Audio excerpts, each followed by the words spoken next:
You are listening to KLRN Radio, where liberty and reason still reign.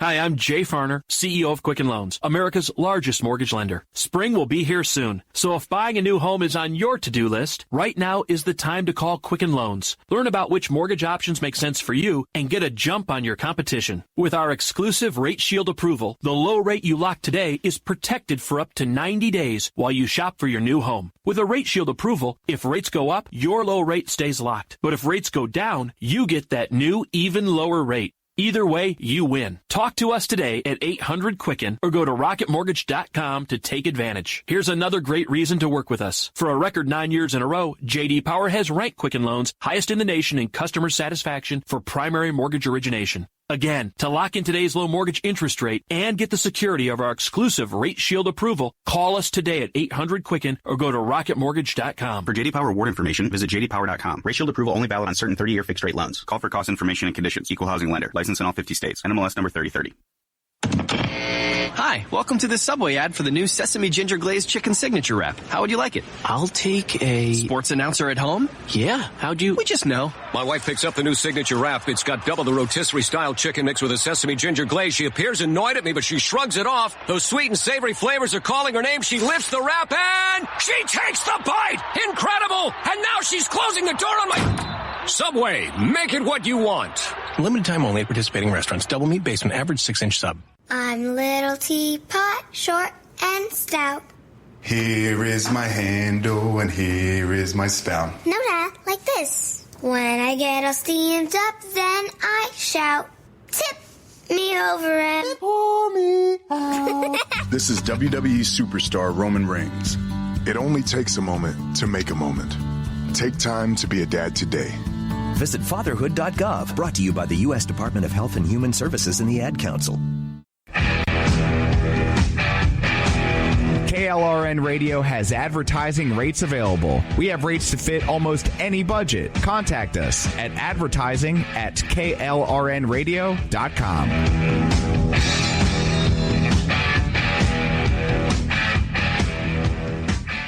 It's the refreshingly non-political podcast about everything else.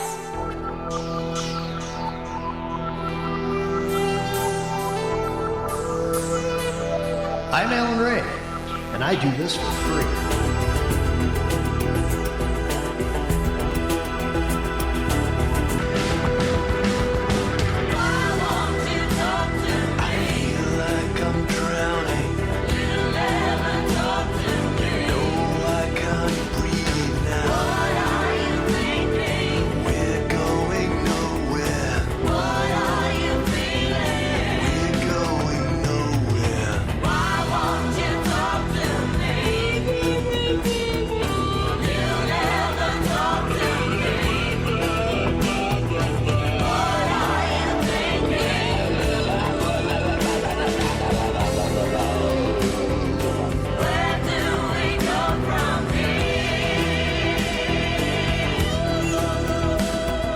Here's your host, Alan Ray, and he does this for free. It doesn't have to be like this.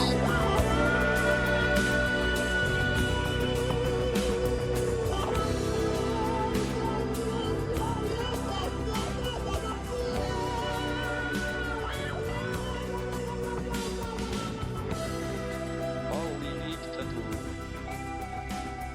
is make sure we keep talking.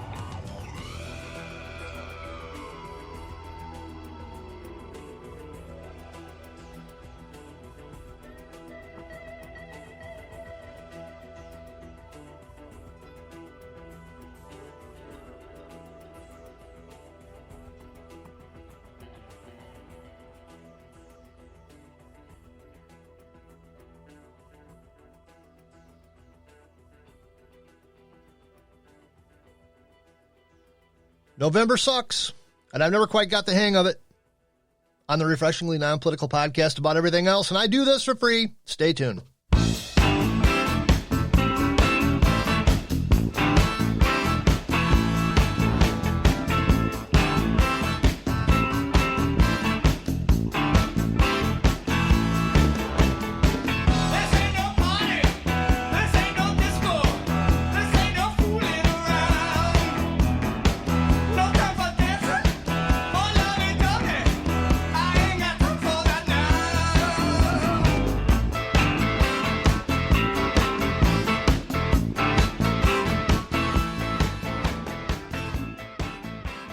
It's November, Friday the 13th, 2020. What could possibly go wrong?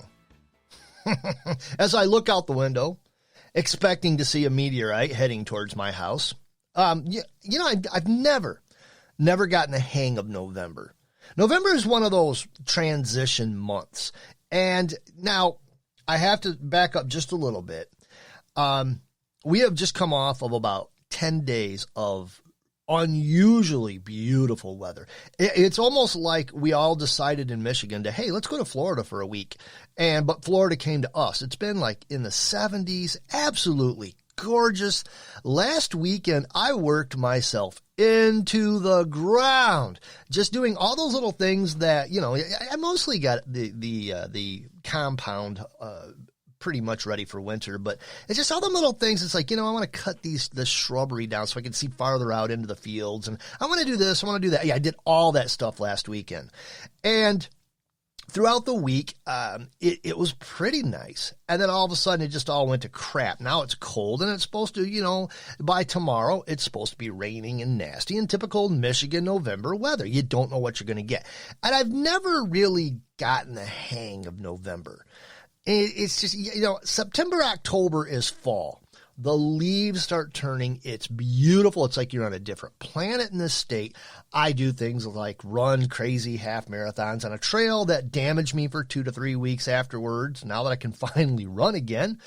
And it's a fun time. But November rolls around and the weather just starts turning to crap. And it just, everybody goes, oh, but it's Thanksgiving. I'm just not a huge Thanksgiving fan.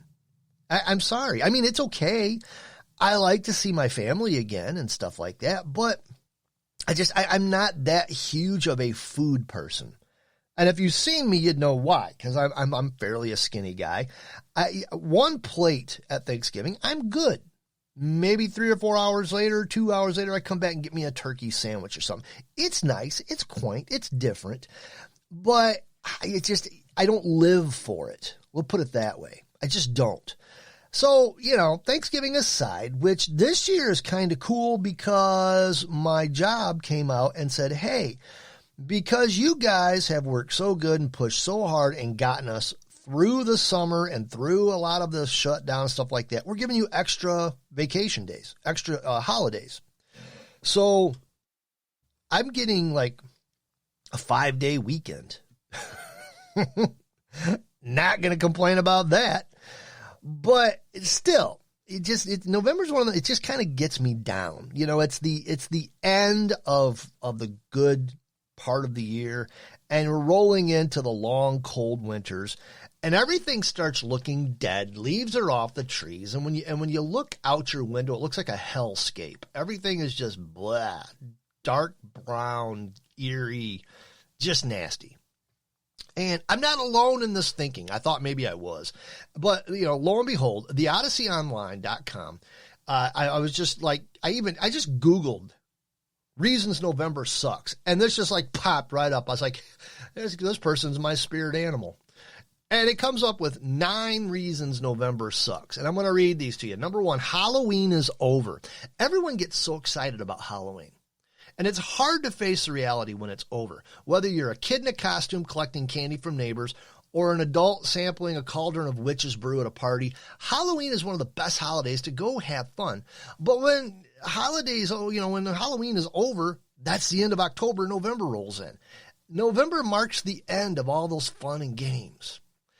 Number 2, it's too warm for snow, but too cold to be outside. Now, if you're me, this is yes or no. I'm still taking the doggo for 2-mile walks. I'm still running a little bit and stuff like that. It has to get pretty cold for me not to go outside. However, as a rule, you don't just hang around on the patio when it's 30 degrees and raining. Okay. And this guy says, as soon as November starts, it seems like someone flips a switch and suddenly the weather's terrible. Sometimes little snowflakes will make it out of the clouds, but as soon as they touch the ground, they disappear. Never leave your umbrella alone, because if you do, or at home, because if you do, it will not inevitably be a rainy day. And he's right. This person's right. You might wake up in the morning and it's sunny. By the time you go to bed at night, ice cold rain with little ice flexes coming down, and it just makes you miserable. Number 3, the leaves stop being crunchy. One of the best parts about fall is the crunchy leaves. That's cool, but you have to rake them up. Because of the terrible weather, all the leaves lose their crunch and become soggy and gross. The splat of a soggy leaf underfoot is not nearly as enjoyable as the dry crunch of October leaves. I will give them that. That is true. That is true. I got lazy this year. I raked one time. And then I went out and I got the big 36-inch lawn sweeper, hooked it on the back of the tractor. And when the rest of the leaves fell, I just drove up and down the yard, put them in the lawn sweeper, and took them out in the garden and did a horrible thing to the environment. I burned them. Deal with it. Number 4, everything is always great. Did I not just mention that? The sky, the leaves, the trees, the stale air, the neighbor reluctantly fighting the wind to check his mailbox. Everything just takes on this gray, drudgery, blah.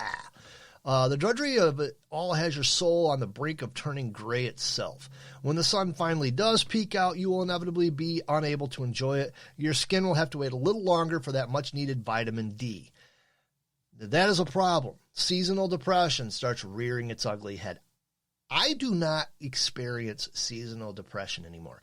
I used to. In fact, it really didn't manifest itself as depression. It manifested itself as seasonal crankiness because you're locked in an office, you're locked in a building. The place I worked for 30 years basically had slits for windows, so you didn't get a lot of seeing outside during the day. Now that I work afternoons, I get up in the morning. I still go outside. I take a walk. It has to be pretty darn nasty for me not to take a walk. I have a big glassed-in porch that's heated, so even during the wintertime, I don't go to work till well afternoon. So I sit out on my front porch. I get all kinds of sunshine and bright light pointing at me. I don't experience that anymore, which is a bonus. However, most people do, and I can sympathize with the author of this article because it's just one of those times a year. And I went as far at one point as to looking into buying a sun lamp. They have lamps out there that simulate the same light frequencies that you get from being outside.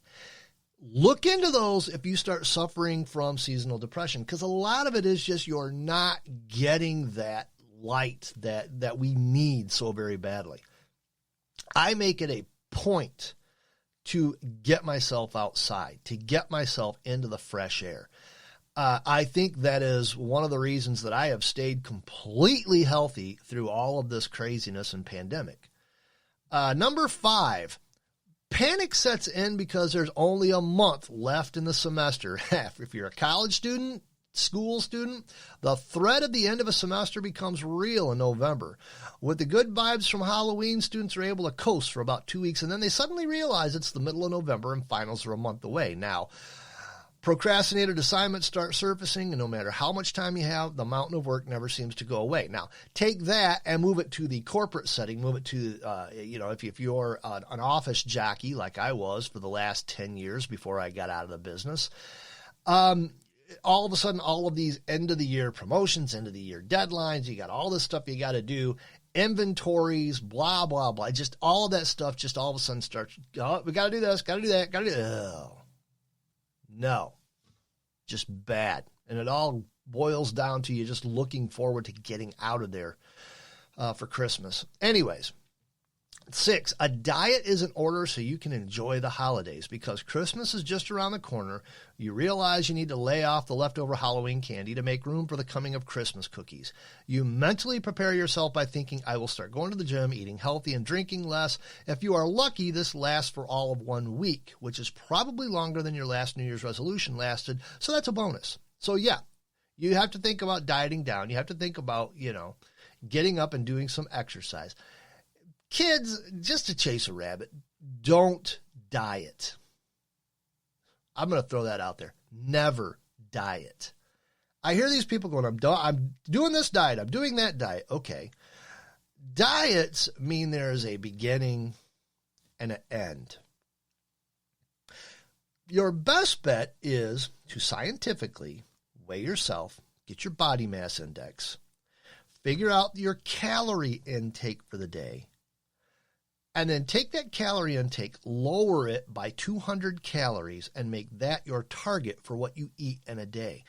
Start baby steps. Instead of a snack, eat a salad. Instead of a giant triple cheeseburger, blah, blah, blah, eat a small hamburger and surround it with maybe raw vegetables or surround it with something that is good for you. Start replacing the bad with the good. And then, once in a great while, when you pass a Rally's burger or whatever, Whataburger, whatever you, and you go, wow, it's been a long time, go get one. And then the next day, get right back to eating healthy. Make it a lifestyle change. Diets suck.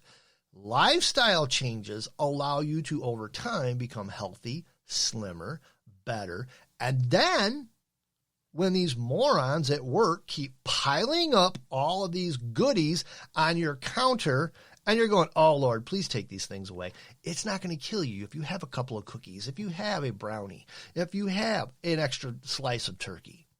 Now, I digress. Back to the list. Number 7, sickness. Sickness for everybody. November is the year of plagues. Oh, the month of plagues. I take that back. This has been the year of plagues. November is the month of plagues.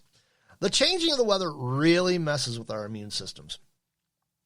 Colds, of course, bring out the snot fest. Flus, sore throats. And just a lot of times you're chugging a bottle of NyQuil just to function as a human being. This is the time of year where, rubber meets the road. You are really, if you have been trying to stay healthy all year long, it leads up to this month because this month starts the crap. I always, coming off of allergy season, as a rule, as history, I always get a sinus infection or a throat infection or both or impacted sinuses or something. And this year's no exception. I'm fighting it right now. I can feel it. It's one of them deals.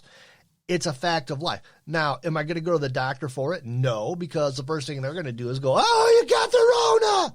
No, I don't. I literally get this every year that I've been alive. Sorry. Number 8, Thanksgiving seems so far away.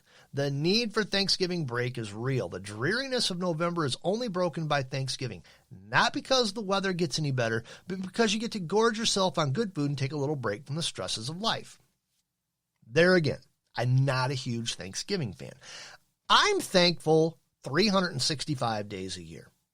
Yes, I have the occasional bad day. But overall, if you ask me, are you thankful? I would say, you know what? I have been pretty blessed in life. Yes, there has been periods that have decided to kick my butt, that have stomped on me, drugged me through gravel driveways, and slung me into a ditch. However, overall, I get up out of that ditch and I look around and going, ha, I lived through it. How about that? And I am thankful every day for what I have. It's not much, but I have it. I don't miss meals. I pay my bills. I come here. I'm amazed at the era we live in. I'm amazed at the technology we have. As a kid that was born in the 60s, lived through the 70s and 80s, I look at what we have now, and guess what? I'm able to sit here in Gadsden Studios in the middle of a cornfield and bring you a program like this and really not sink a lot of money into equipment. Now, I did. Because I can't just do things half-butt. But if I really wanted to bring this on the cheap, I could plug a little lapel microphone into a smartphone and bring you the same program. Might not sound as good, might not be as fun, might not have the gadgets and the music production and stuff, but it's still there. But anyways, I'm thankful all the time. But Thanksgiving, I have to admit that the Thanksgiving break is perfect at the end of November, because by the time you get to Thanksgiving, November has just seemed so long and dreary that it just kicks your butt. Number 9, the final one. Reason that November sucks. Christmas is even farther away than Thanksgiving. Christmas feels like it is so close because the box stores begin setting up their Christmas displays on Halloween, which seems exciting at first. You think, oh my God, Christmas is almost here. It's going to be great. And then you realize that it's still 2 full months away. Hang in there. You'll make it. You'll make it through November. You're going to be okay, kids. I guarantee you this too shall pass. My big thing is the reason November sucks is you wake up and realize that you have months before you can wear a shorts and t-shirt outside again. Unless you go south or something like that. Yes, I wear cargo shorts. Deal with it. It's a statement, okay? Anyway. So, I told you why November sucks. Thank you so much for tuning in to I Do This for Free, the refreshingly non-political podcast about everything else on a refreshingly non-political Friday night at KLRNRadio.net, America's Podcast Network. I enjoy bringing you this content, and I got to admit, this has been a hard week. It's the past 2 weeks. I don't know why, but I have 2 weeks to prepare between I Do This for Free. Yes, I do 2 other shows, but the way I do these shows is I gather content as I'm going along. And I've got an app called Pocket that hooks to my computer, my tablet, my phone. If I see something I like, I see something that interests me, see something that's non-political, I can just save it. It says save to Pocket. Boom, it comes over there. And then I can scroll through all of this. And the cool thing about it is it's got a listen to feature that's got an obviously mechanical voice that reads the articles to you while you're walking, exercising, whatever. So you can familiarize yourself with everything. And I don't know why, but this week's show was just, well, I do know why, because this week's show was just really hard to put together. You can't find anything that doesn't have to do with politics or the coronavirus.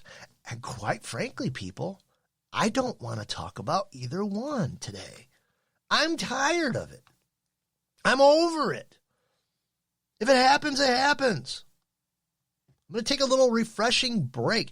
You want politics again? I'll see you Sunday night on Circumspice, the right side of Michigan. It's a show. Yes, it's got all kinds of meanderings and fun stuff. We do the fishing report, which is really winding down because fishing sucks right now. Might have to start doing the hunting report because, man, I've been seeing some massive bucks on the hoods of people's cars coming back home. I got a feeling this year's deer hunt's been going really well. I miss deer hunting. I used to bow hunt, be an avid bow hunter, and I miss it. Might have to get back into it. My wife got a wild hair up her backside, and she got out all the coats and everything, things that don't fit. The kids have all left the house, things that the kids have left behind, donating this stuff to charity and all that. And then she got into all the hunting coats. And I'm looking at all this stuff going, oh my gosh, this stuff it's just practically brand new. Stuff that were Christmas presents for the kids that they hardly ever wore. And, they're off doing their own things. And I'm going, some of this stuff fits me because they're all as big as I am. Most of them are bigger, but there's just a good assortment. I'm like, maybe I'll start getting out there and deer hunting again. I do small game hunt. That's fun. I want to get back to bird hunting again. I mean, it's just a blast. But anyways, I'm not going to do it today because today is Friday the 13th. Friday the 13th has quite the stigma to it. And it goes way back. Now, I, for one, consider Friday the 13th a fairly lucky day. The woman that I married, that I've been married to for 31 years now, our very first date was Friday the 13th. And we just decided to, quote, hang out, unquote. And we've been hanging out ever since. But Friday the 13th has always been a very suspicious, unlucky day. Now, I can't imagine it going very well today that, you've had a great day because, this is 2020. And yeah, I'm still looking around for that meteor to hit the planet. We still have a few hours left. But where did that superstition come from? Now, according to the Sun, Considering Friday the 13th as unlucky dates back for hundreds of years, with tradition said to have begun in the Middle Ages or even biblical times. Some say the superstition arose from Jesus' Last Supper, where there were 13 people present, which led to his death. Thanks to a string of events that have occurred on this day, many feel it is jinxed and pay particular care to avoid catastrophe when it comes around. The fear is so widespread, an estimate suggests an extraordinary 17 to 21 million Americans are afraid of the day, that psychologists have even come up with the word for those who suffer from it. Can I even say this word? It's huge. Paraskevidekatriophobia. I think I did pretty well.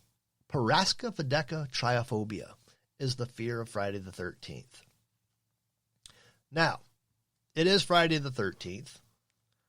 And let's look at where this superstition came from. One of the most popularized stories surrounding the origins of the superstition was when multitudes of Knights Templar were captured and tortured in France in 1307 on Friday, October 13th.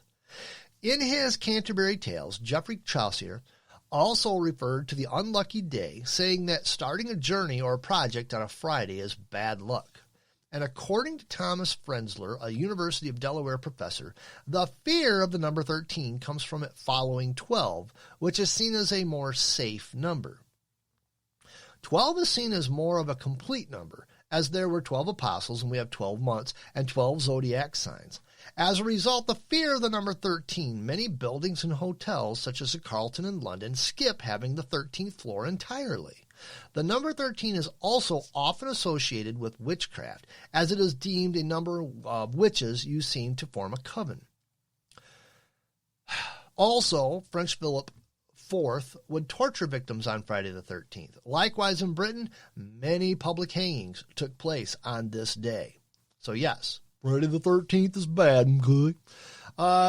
So as a result, what are some of the bad things that have happened on Friday the 13th? Well, legendary rapper Tupac Shakur died on Friday, September 13th, 1996, which, Tupac, you know what I liked him? I liked him in Digital Underground. I'm a Digital Underground fan, and it's because a good friend of mine that I played basketball and worked with for a while turned me on to him. They're still on my running playlist. How could they not be? Anyways, and R.I.P. Tupac. On Friday the 13th, Kamala Harris still thinks he's alive, right? Okay, well, anyways. Yeah, he's dead. He got shot. He died. On Friday the 13th, 1976, a man was killed when the roof of his flat caved in. Spookily, Daz Pearson had chosen to stay home because he had a bad feeling something was going to happen to him. That's just like the man who dreamed he was going to die in a plane crash, so he took a train, and a plane crashed into the train and killed him. I don't know if that's true. It's urban legend I've heard before. Anyways, number 3, experts at the Stress Management Center and Phobia Institute in North Carolina have previously estimated that over 700 million francs is lost every year because people miss work over Friday the 13th superstition. But the biggest money crisis occurred in a mini crash on October 13th, 1989. I remember that, kids. It was the Dow Jones Industrial Average's second largest crash to date. Number 4, the life of a daredevil is always precarious. But the death of Sam Patch has left conspiracy theorists talking for centuries. In 1829, the Yankee leaper attempted to jump from 125 feet into Niagara River near the falls. Over 8,000 onlookers gathered to watch this terrifying spectacle, but Sam never surfaced again. Ooh. The famous story of Kitty Genovese, who was brutally stabbed and raped by a stranger on March 13th, 1964, happened on a Friday the 13th, which, if you are a fan of psychology, such as myself is, following the brutal murder, psychologists coined the term bystander effect, which is now used to explain how people in crowds are less likely to help those in need. On Friday, October 13th, 1972, a plane crash in the Andes, killing 12 people. The 16 survivors were forced to eat the bodies of the dead victims in order to keep themselves alive until they were rescued. Donner Party of 8? No, just kidding. During World War II, the Nazis dropped 5 bombs on Buckingham Palace on September 13th, 1940. That's bad. On July 13th, 1877, the first Grand Wizard of the Ku Klux Klan, Nathan Bedford Forrest, was born. What else? The original Black Friday occurred in 1989 on Friday, October 13th, when a failed buyout deal for United Airlines' parent company fell through, sending the global markets plunging. Ooh. Yep, that's what we talked about. In 2012, as recently as 2012, the Costa Concordia sank on Friday, January 13th, causing the death of 32 people. The cruise liner was carrying more than 4,000 people when it hit a rock off the coast of Italy. There's so much more. Friday the 13th is a bad day. So, I hope you were smart enough to just stay home, avoid the whole thing. When we come back, we got a whole lot more things to talk about. We have weird holiday traditions. We have exploding whales. We have things that happened in history. You name it. Don't go away. We're going to take a little break. Thanks for hanging out and palling with Al. Listen now and don't forget, if you go for that solid jive, you can always keep the dream alive. Palin' with Al.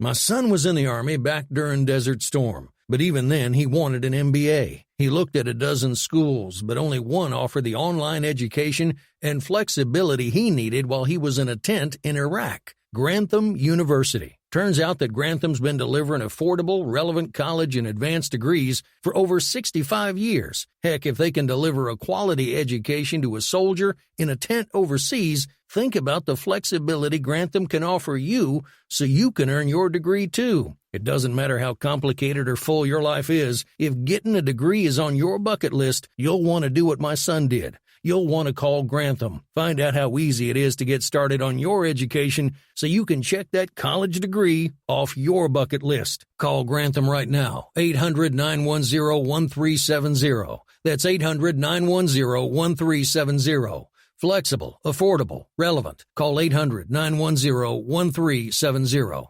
Tired of paying outrageous prices for Viagra? Well, we have great news for you. Now you can finally get Viagra at huge discounts. Healthy Man allows you to save up to $500 on Viagra. Why pay U.S. pharmacy prices of $15 per pill or more when you can get Viagra for less than $3 a pill? Call today and get 40 Viagra pills for only $99. This can cost as much as $600 at your local pharmacy. You can't afford not to call us. If you want Viagra at the lowest prices, never pay $15 a pill pharmacy prices again. Get Viagra for less than $3 a pill. Call 1-800-516-7602 today and save up to $500 and get 40 pills for just $99. Healthy Man is fast, easy, and affordable. Operators are waiting at 1-800-516-7602 to take your call right now. Call 1-800-516-7602. That's 1-800-516-7602. Again, 1-800-516-7602.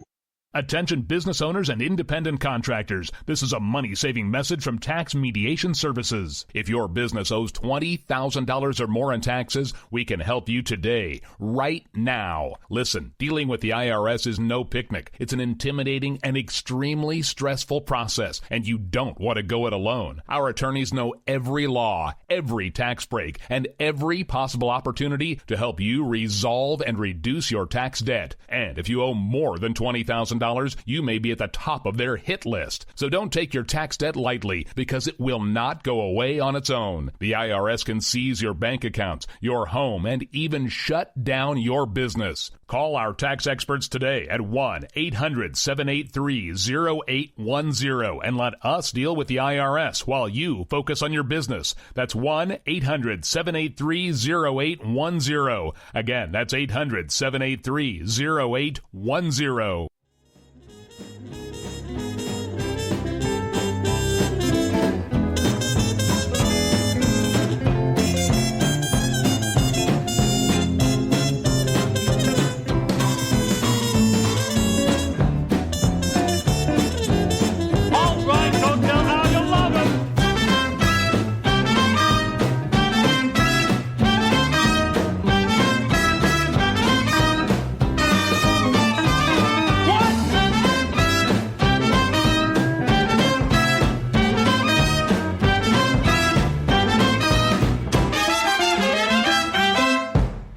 Microphony. And a phony at the mic. Quiet, numbskulls, I'm broadcasting. Welcome back to I Do This for Free, the refreshingly non-political podcast about everything else. I am your refreshingly non-political host for the night, Alan Ray. Oh my gosh. I can't, I'm just tongue-tied lately. I don't know what's going on. There's some kind of mental tick. Who knows? Anyways, so we've gone over a lot of stuff today. I told you I'm not a big fan of Thanksgiving, but that's okay. That's okay. You know, there are other holidays you can celebrate in November. Did you know that? I didn't either. Like today. Today, November 13th, is Sadie Hawkins Day. Yeah. Woman asking a man to a dance, how novel. Apparently it was quite novel back in the late 1930s when Sadie Hawkins Day first appeared in popular comic strip Little Abner. Apparently she asked a guy to the dance. Oh, the horror. Probably the only way I'd ever get a date. But there's other dates too. There was other holidays. You didn't know this. But I'm going to enlighten you. When you get done with this show, you are going to be smarter than when you started it. Like November 1st is National Cook for Your Pets Day. November 2nd, Plan Your Epitaph Day. I've already got that plan. I've already got that plan. On my tombstone, it's going to say, sorry, you are not a winner. Please play again. November 3rd is Cliche Day. November 4th is November 3rd is Sandwich Day. November 3rd Sandwich Day as well. November 4th is King Tut Day. I know, of course you got November 5th, Guy Fawkes Day. You can't forget that. You have International Tongue Twister Day on November 8th. You have World Kindness Day on November 13th. Yeah, we'll skip that. Loosen Up and Lighten Up Day on November 14th. Clean Out Your Refrigerator Day on November 15th. Huh. Don't be gross, man. Do that a lot, okay? Keep your fridge cleaned out. That's nasty. November 17th is Homemade Bread Day. I can get into that. November 17th. Here's one. November 17th is National Unfriend Day. Jimmy Kimmel is actually responsible for this holiday, which marks an occasion to take a good hard look at your social media connections and then put a few on the chopping block. All right. Nah, I'm not going to do that. You know, you got to do something pretty outstanding for me to just completely disconnect from you. I don't connect with a lot of people anyway, so whatever. November 18th is Married to a Scorpio Day. Married to a Scorpio Support Day. So if you know somebody married to a Scorpio, you should support them on November 18th because they have a hard life. November 19th is World Toilet Day. Okay. Holiday dedicated to toilets. Gotta love it. What else we got here? November 20th is Name Your PC Day. I'm going to name my PC Spot. No, not really. Here's one I can totally get behind. November 22nd is National Start Your Own Country Day. I want to move to an island. And of course, I'm not the only one. We talk about this often in chat rooms and stuff. We're just going to move to an island and start our own nation. We're all down with this. We're down with it. November 27th is National Flossing Day. If you haven't flossed all year, floss on National Flossing Day, November 27th, you disgusting rodents. See? November can be okay. There's other things you can do to celebrate November other than Thanksgiving. Don't you love it? You might be having a bad week. At least you're not Jeffrey Toobin, so don't get too depressed, all right? And if you're going to Zoom, keep your clothes on. It's been unbelievable. If you don't know what I'm talking about, Jeffrey Toobin got fired because apparently he needed to release a little tension during a Zoom meeting and didn't realize his computer was still on. And, well, if you really want to know, Google it because, yeah, just no. One good thing that happened this week, and I got to throw this out there. The Country Music Association gave Charlie Pride Lifetime Achievement Award. Now, if you don't know who Charlie Pride, I grew up listening to artists like Charlie Pride, Waylon Jennings, Willie Nelson, all of those country artists back in the day. My parents were big country fans. So Charlie Pride was just a staple around the house. He had hits like Kiss an Angel Good Morning. I mean, great artist, great voice. And at the time, he was almost a novelty because back in the 70s when he, really started becoming up and coming and famous, there were little to no black country artists. It was almost unheard of. But it didn't seem to matter to the country music community. They embraced him just with open arms. And, it kind of makes me laugh in a way, but in a way I encourage it. There still are very few black country artists, but they're starting to become more. They're starting to take note that is a good music to get involved in. And I laugh because a good friend of mine, who's a blues artist, he'll get up there and just all of a sudden break out into Wagon Wheel. And everybody goes nuts. Now, there's been a couple of versions of Wagon Wheel, but it was made famous by a black country artist. So Charlie Pride getting the CMA Lifetime Achievement Award is just spectacular. I totally agree with that. Long overdue. He is a great artist, and he's still singing, still performing. Gotta love it. Another thing that happened this week. Now, here's a couple of historical facts. Number one, well, of course, 45 years since the sinking of the Edmund Fitzgerald. Now, I'm not going to play the song. The song is excruciating to listen to, and I can't deal with it. But I'm just going to throw this out there. It still, to this day, kind of gets me thinking about this. Now, I have stood up on the point, basically Whitefish Point, where you could probably see where it went down from there. I mean, it's where the freighters come through, and they go through to Sault Ste. Marie and cross through there. And it's just an amazing, amazing feeling to be at the Whitefish Point, up in the Upper Peninsula of Michigan. Now, let's look at this. This article, where is this from? This is from the Free Press, of course.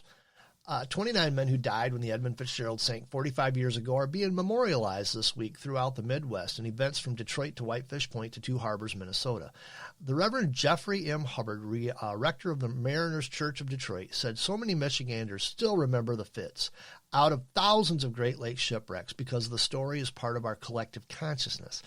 It's stuck in the memories of folks in Michigan, and the Great Lakes are so integrally connected to our area. Hearing the story of brave men who lost their lives resonates with people. Sunday, the Mariners Church held its annual memorial service. The gathering, which started 45 years ago, to remember the crew, was live streamed with this year for the first time on Facebook. Of course, they ring the bell for each and every person who lost their lives. And it was a tragic accident. I remember hearing about it. I was 10 years old, and even at 10 years old, I knew it was a horrible tragedy. And the biggest mystery is why there was never a distress signal, why there was never an SOS call. In fact, the last 10 words, the captain of the Edmund Fitzgerald said, we're lumbering through this like an old shoe. They were getting through the storm. They were lumbering through the storm. That storm came up quick. Now we have, methods set up. We have a lot better technology. They can get a hold of these people and say, hey, you got a beeline for, safe harbor or something like that. There's a horrible storm coming that way. And there's plenty of time to, get these ships, places where they can take safe harbor. They didn't have that 45 years ago. And one of the most astounding things about the Edmund Fitzgerald is how quickly it went down. There is a lot of speculation, like the ship just broke in two, or it just got swamped, turned over, and just shot straight to the bottom. Nobody really knows. They know where it is. The bodies were never recovered from the ship. The ship is basically considered their grave. It's always sad to hear about it, but it's still a fascinating thing. Now, speaking of things that happened over the years this week, 50 years ago, yesterday, November 12th, 1970, was one of the most famous days for people like me who who do things that are, well, we'll put it this way. I'm kind of bizarre when it comes to this stuff. We blew up a whale, okay? That's what happened. And it was 50 years ago this week. One of the biggest feats of humanity came November 12th, 1970, to the good people of Florence, Oregon, when a beached gray whale that was apparently too big to be removed without any method other than dynamite explosion. And let me see if I can get this to play. It had to be said, the Oregon State Highway Division not only had a whale of a problem on its hands, it had a stinking whale of a problem.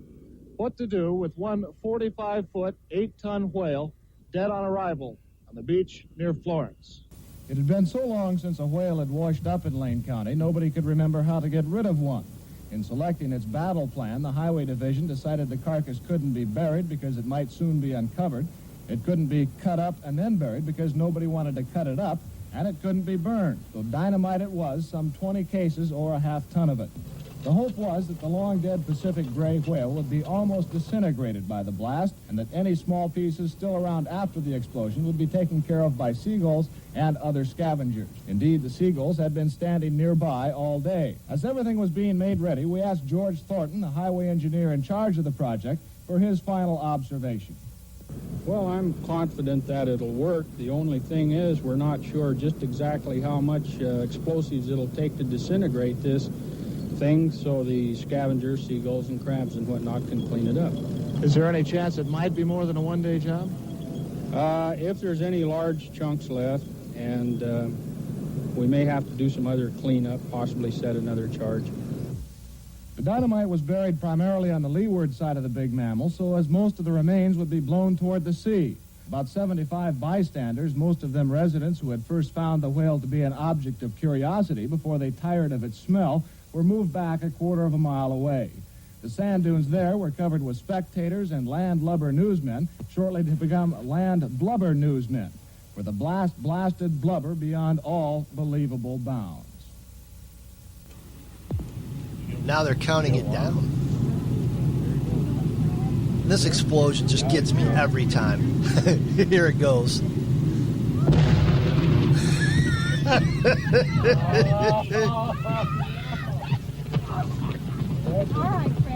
This is when the panic sets in right here. People start realizing there's huge chunks of whale starting to come down, and they're running in terror. Our cameras stopped rolling immediately after the blast. The humor of the entire situation suddenly gave way to a run for survival as huge chunks of whale blubber fell everywhere. Pieces of meat passed high over our heads while others were falling at our feet, The dunes were rapidly evacuated as spectators escaped both the falling debris and the overwhelming smell. And there's the car that the giant whale carcass landed on. The target of one large chunk, the passenger compartment literally smashed. Fortunately, no human was hit as badly as the car. However, everyone on the scene was covered with small particles of dead whale. As for the success of the effort, well, the seagulls who were supposed to clean things up were nowhere in sight, either scared away by the explosion or kept away by the smell. That didn't really matter. The remaining chunks were of such a size that no respectable seagull would attempt to tackle anyway. As darkness began to set in, the highway crews were back on the beach burying the remains, including a large piece of the carcass which never left the blast site. It might be concluded that should a whale ever wash ashore in Lane County again, those in charge will not only remember what to do, they'll certainly remember what not to do. So there you have it. The giant exploding whale of Lane County. I could watch them blow this whale up. I bet I've seen this video 100 times. And every time they touch that dynamite off, 20 cases of dynamite. That's a lot. And when this thing blows up, everybody like cheers at first. And then they realize that there's just this giant red, gray mushroom cloud of whale guts and blubber and skin and bone, and it's going to start raining down on them. And so they run in terror. You know, fortunately, nobody was injured. From what I understand, the guy whose Oldsmobile was completely crushed by the piece of whale, Oregon, the state of Oregon wrote him a check for the full amount of the Oldsmobile, and he got another brand new one. It was a brand new car. That was 50 years ago today. I was a 5-year-old at the time, and I tell you what, you just, and from what I understand, the guy whose bright idea it was to, put 20 cases of dynamite around this whale and touch it off, actually got promoted.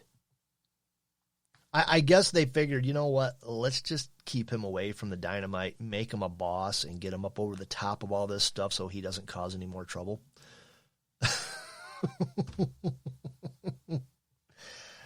So yes, November sucks.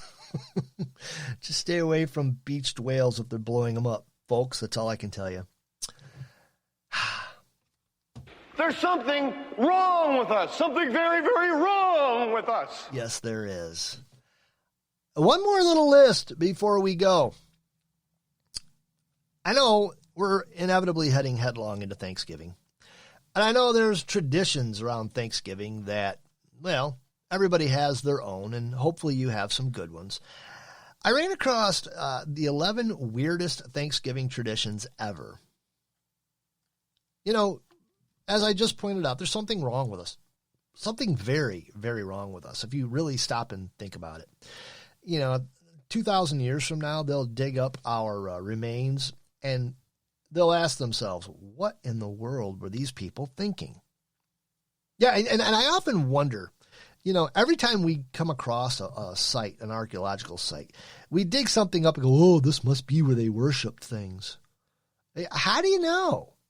They might have just did it just for fun. They might have done it on a drunken bet. I bet you can't build this big rock monument. Yes, I can. Well, I'll bet you, 20 camels and a case of mead. You're on. You just don't know. But anyways, we have weird Thanksgiving traditions. Number 1, turkey bowling.